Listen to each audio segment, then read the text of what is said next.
Gavumenti ng'eyita mu kitongole ekiddukanya Kampala ki Kampala Capital City Authority Ezzenge erwanagana n'ogw'okuggya abaana ku nguudo z'omu Kampala ng'Ezzenge ebazza mu maka g'abakadde baabwe oba okubatwala mu bifo awalabirirwa abaana kyokka ebyembi bano bamala ne badda ku nguudo zino. Nze kye mbagamba nze mbeera Kampala era ne maama akimanyi mbeera Kampala. Twagadde okumanya ezimu ku nsonga eziddusa abaana bano ewaka era be tusobodde okwogerako nabo baliko bye banokoddeyo omuli okutulugunyizibwa abazadde obutaba na byakulya waka n'ebirala. Mbeera nnyingi lwaki nava ewaka ekyanjija ewaka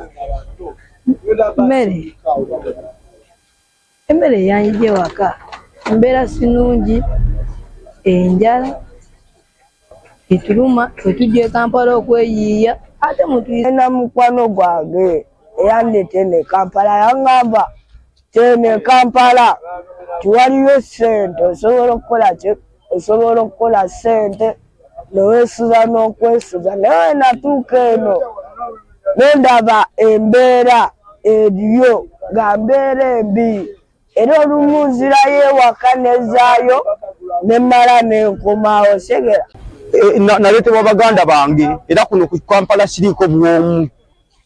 Nina baganda bange naye ate baganda okera notwala bawalabo ku ssomero batabani bo then n'ogamba wezire waka nebaka oba ngende ku street.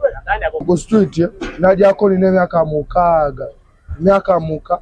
Kyokka bagamba beetegefu okuva ku nguudo zino n'emyala singa babaawo enteekateeka yonna ey'okubabudaabuda. Ate tusaba fenga ffe badogosite tufuleyo omuntu atukwatirako fenga ffe badogosite tuve mu mbeera embi abaagala okudda ewaka babakwate babagyeyo nange okuba nange mpulira nange ndaba ebbala ndikooye naffe ffenna bano bakwano gyaffe ffenna kola esegera twetika emigugu esegera netuwenja abamu tukola manda abamu netusema amazzi esegera. Waliwo n'abeegomba okudda ku masomero oba okwenyigira mirimu egy'enjawulo singa baba bayambiddwako gavumenti.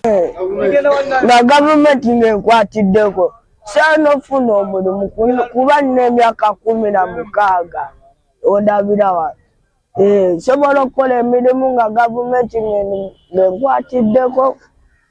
Nsobola otambuza ennyaanya oba nofuna omuddala gwange ogw'ennyaanya oba ogwa wotameroni oba ogw'obutungulu nange nembeerawo. Waffe walina obikyusa nga gwe esegera pulezidenti waffe kintu ekyo olina okitunulamu n'olaba muno tuli batutu tulina misango tukola. Omu ku bannakyewa Robert Ssanyu agamba ekiseera kituuse gavumenti erowooze ku nsonga y'okuggya abaana bano ku nguudo ne mu myala nti kuba bangi bafiiridde mu myala naddala mu budde obw'enkuba.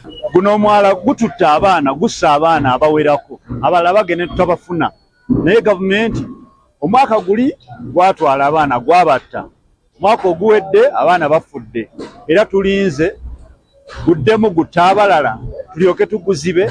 Tulowooza nti kyekyo kintu kitono nnyo okuba nti gavumenti yeziba ebituli bya guno omwala. So gavumenti etuyambeko nga bwe bakola enguudo bwe tuziraba mu Kampala n'emiriraano era n'emyala gino bagizibe bagiteekeko ebitimba ng'abantu tebasobola kukkayo wansi eyo. Tusaba abaana baleme tufaako bwe batyo n'okutubulako. Bino bwe bijjidde ng'eggwanga lyetegekera kukuza lunaku lw'abaana ab'oku nguudo olugenda okubeerawo olunaku olw'enkya. Annette Nakayibaale yakusakidde eggulire lino ku Racket TV Amalindirire.